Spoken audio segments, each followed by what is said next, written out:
अस्सलाम वालेकुम जी नाज़रीन, नवां ॾिसी रहिया हो KKD न्यूज़। आवां जुमपरी।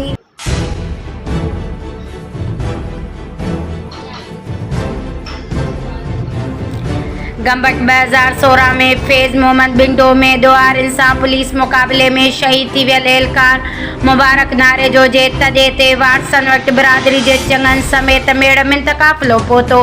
शहीद जे वारसनि PP अॻवान हाजी अब्दुल लतीफ़ नारे जो मेड़ खे मान ॾींदे शहीद एहलकार जो खून माफ़ करे छॾियो। दुरियूं खीर खंड मेड़ मिंत काफ़िले में आलमाणी नारे जा दुर पारां फैली अॻवान मोहम्मद छुटियल भंग नारे जा बिरादरी जो सरदार फ़कीर हाजी मीरर नारे जो रजब अली सैयद दीन मोहम्मद शाह पीर सैयद नागो शाह डॉक्टर गुलबहार नारे जो अब्दुल हमीद केहर ममताज़ केहर सरदार जाहिद फुल पोटरो वडेरो मुख्तियार जागीरानी मीर ममताज़ टालपर ममताज़ केहर अजहर नेमतुल्ला नारे जो सैयद सनम शाह लक्यारी गौस बख्श खान नारे जो मियाँ दाद नारे जो बा खान नारे जो मौलाना सनाउल्ला जमाली ऐं ॿियनि बिरादरी जा चङा मेड़ मिंत में शामिल हुआ।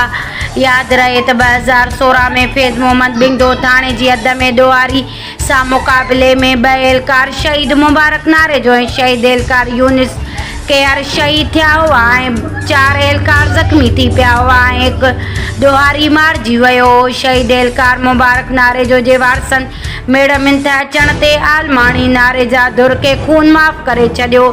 दुरियूं खीर खंड थी वियूं ऐं दुआ ख़ैर घुरी वई।